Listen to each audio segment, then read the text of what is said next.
Bonjour frères et sœurs dans le Seigneur, repos et paix dans notre Seigneur Jésus le Christ.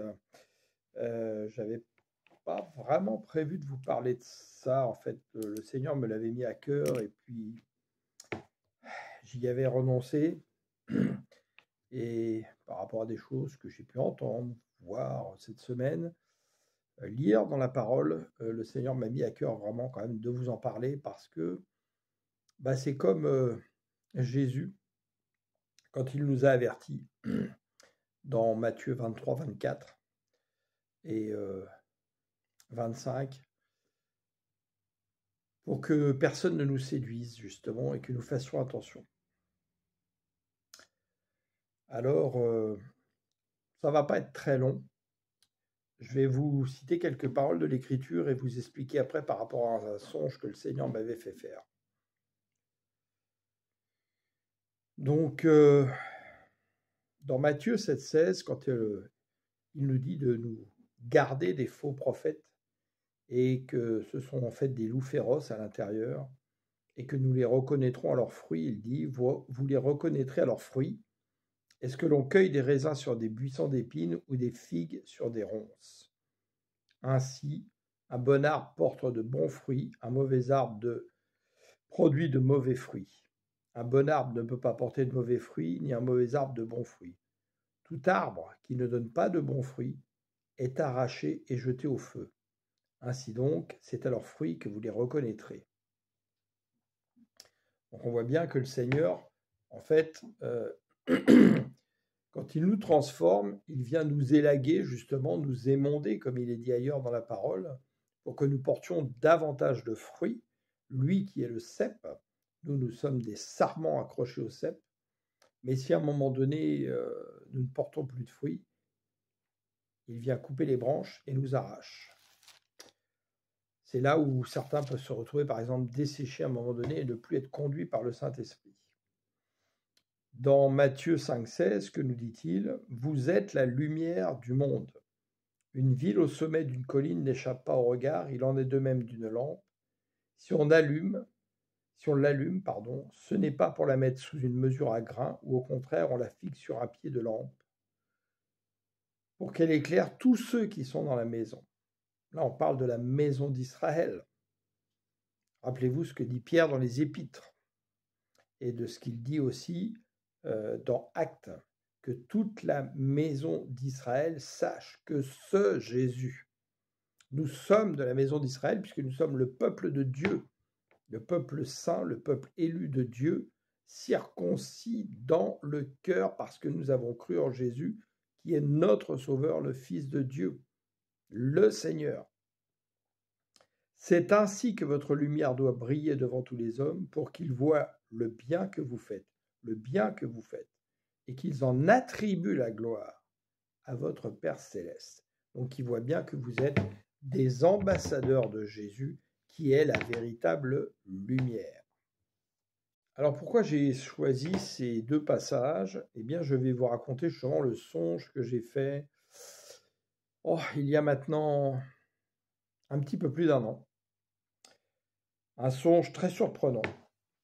Et quand j'ai raconté ce songe à des personnes qui étaient plus vieilles que moi dans la foi, personne n'a su réellement me dire ou expliquer ce songe. Moi, je pensais en avoir compris certaines choses, mais c'était tellement troublant en fait que je ne voulais pas y croire.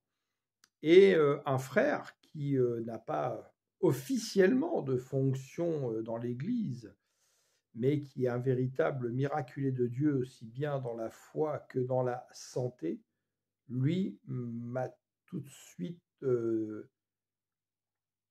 dit ce qu'il avait compris. Et aujourd'hui, le Saint-Esprit faisant, ajoutant chaque jour, m'a confirmé voilà ce que voulait dire ce songe et qui n'était pas facile pour moi à accepter parce que j'aimais bien cette personne. Donc en fait, à 2 reprises pour 2 prédicateurs très connus dans le monde et que j'ai approchés, avec qui j'ai pu aller dans les églises pour les écouter sur internet.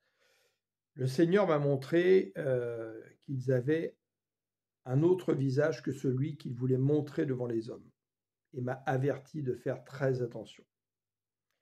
Pourquoi je vous dis ça? Parce que ça peut vous arriver et vous déstabiliser, parce que vous pouvez avoir de l'amour pour ces hommes, en fait. Et à un moment donné, des choses commencent à vous titiller. C'est le Saint-Esprit qui vient vous mettre des choses qui vous mettent le doute. Et puis finalement, il viendra peut-être vous montrer des choses en songe. Alors, bien, écoutons plutôt Dieu que les hommes. N'oublions jamais ça. Donc voilà le songe. Je ne vous citerai pas les personnes, bien évidemment. Donc,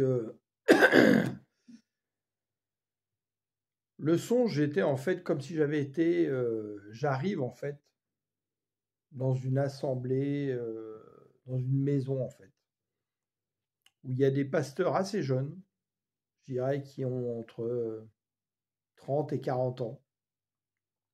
Des pasteurs que j'ai, certains que je ne connais pas, d'autres que j'ai pu approcher, pareil. Et je les vois tous regarder quelque chose sur leur portable. Donc je regarde un peu par-dessus l'épaule. Et là, on annonce qu'un prédicateur, justement, est décédé. Et je suis surpris parce que je me dis, tiens, c'est bizarre que je n'en ai pas entendu parler autrement. Et puis, là, je vois qu'ils regardent tous dans une direction sous un escalier, dans une maison ancienne, et qu'il y a un lit sous l'escalier. Et comme si le corps de cet homme était sous l'escalier, mais je ne vois pas le corps, en fait. Je vois une partie du lit avec l'escalier. Et là, une voix se fait entendre en disant, il y a un espèce de... on appelle ça voilà, un ruban qui pend au milieu de la pièce, pas loin du lit. Et une voix dit que celui qui tirera sur ce ruban verra quel est l'héritage de ce serviteur. Personne n'ose avancer. Moi, j'avance, je tire sur le ruban. Et là, tombent des petits bouts de papier, comme s'ils avaient déchiré en petits morceaux. Je mets mes mains comme ça pour recueillir les papiers. Et je regarde, c'est tout blanc. Il n'y a rien de marqué sur ces papiers. Comme s'il n'y avait aucun héritage, en fait. Et là, je suis transporté dans une autre dimension, où j'arrive près d'un barrage hydroélectrique en montagne. Et au sommet du barrage, sur la droite, il y a une petite cabane où, en fait, je rentre dans cette cabane comme si je traversais les murs, en fait. Et là, il y a, je crois, 2 ou 3 personnes qui sont en train de m'expliquer pourquoi le barrage est là, à quoi il sert et comment il peut produire de l'électricité. Et la pièce est totalement noire, j'ai même du mal à les deviner, tellement c'est noir. Et là, je les écoute, je ne sais pas, peut-être pendant une minute, et à un moment donné, je leur dis, mais vous voulez m'expliquer comment on fait de l'électricité? L'électricité est là pour faire de la lumière, et vous êtes dans la pénombre, on ne vous voit pas. Commencez par ouvrir déjà les volets qui sont là, et on verra clair. Et là, c'est moi qui vais ouvrir les volets, et la lumière apparaît dans la pièce, et là, le songe s'est coupé. Et en fait, à travers ça, le Seigneur est en train de me montrer que cette personne qui semblait en fait nous enseigner quelque chose, eh bien en fait parlait de quelque chose dont il ne connaît pas. Il parlait de lumière qu'il ne connaît pas lui-même. Alors, est-ce que cette personne, justement, s'est égarée? Parce qu'il y en a beaucoup. L'autre songe que j'ai fait pour une autre personne, je pense que c'est pareil. C'est quelqu'un qui s'est égaré à un moment donné, et nous savons quels sont les risques pour nous égarer. La soif du pouvoir, la soif du statut social, la soif des richesses, et bien d'autres choses. Donc voilà, je voulais vous raconter ça pour que vous soyez en fait toujours très attentifs et que vous n'oubliez jamais ce que dit le psaume. Mieux vaut se confier en l'Éternel que dans les grands, mieux vaut se confier dans l'Éternel que dans les hommes. Et que quelqu'un peut bien démarrer et mal finir, la Bible nous en parle. Donc que nous prions sans cesse le Seigneur pour que ce ne soit pas notre cas, que nous disposions notre cœur, comme David l'a fait, qui avait un cœur selon Dieu et qui pourtant a péché, mais par sa repentance, son regret, le Seigneur l'a pardonné dans toute sa miséricorde et a continué à vraiment être avec lui jusqu'à la fin.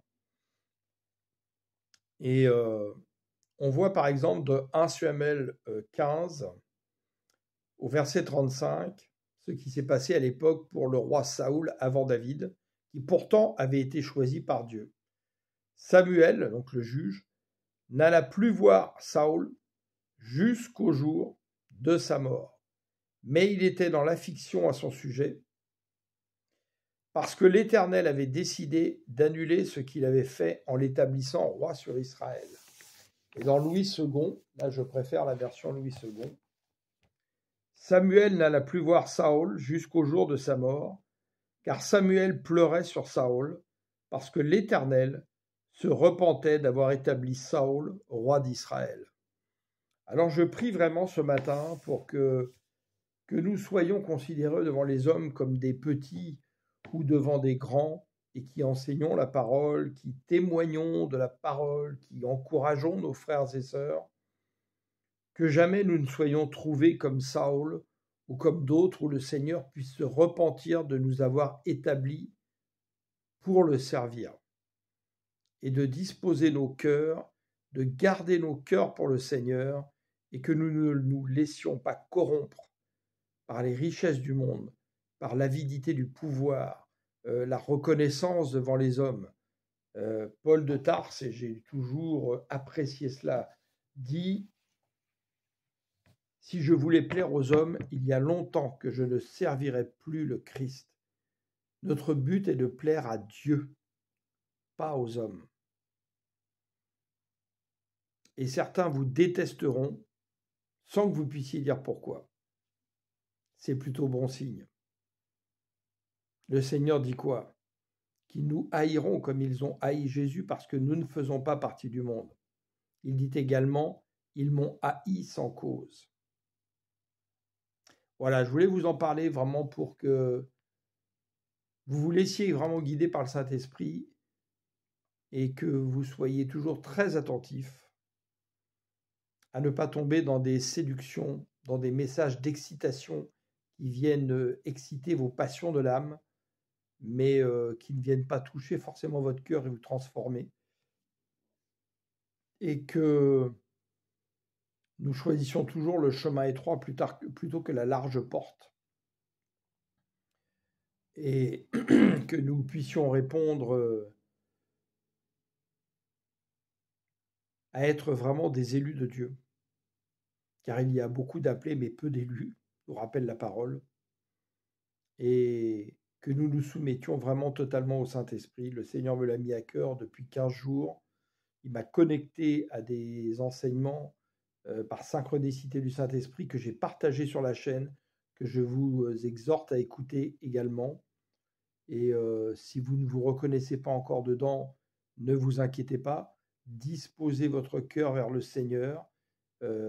Mettez-vous à genoux, demandez au Seigneur de vous soumettre à sa volonté.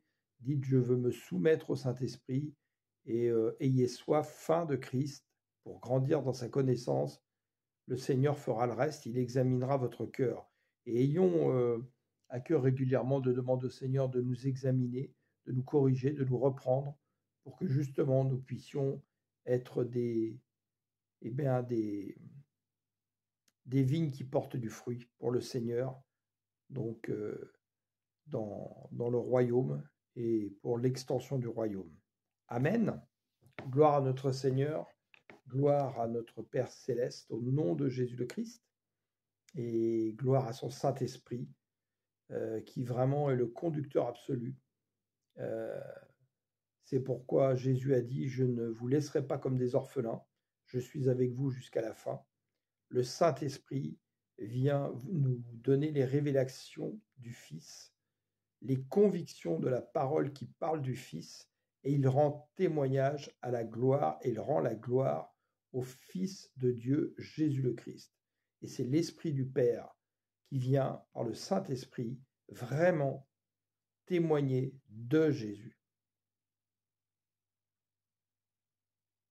Donc écoutons vraiment le Saint-Esprit. Quel cadeau merveilleux que le Seigneur nous a donné.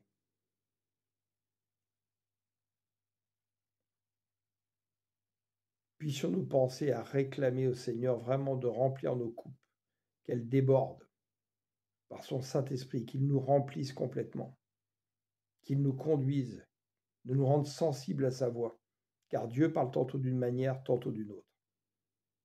Gloire à Dieu. Très belle journée dans la plénitude de notre Seigneur. Alléluia. Béni soit le nom de notre Seigneur, Yeshua Mashiach, celui qui est le Seigneur, Yahweh, Adonai.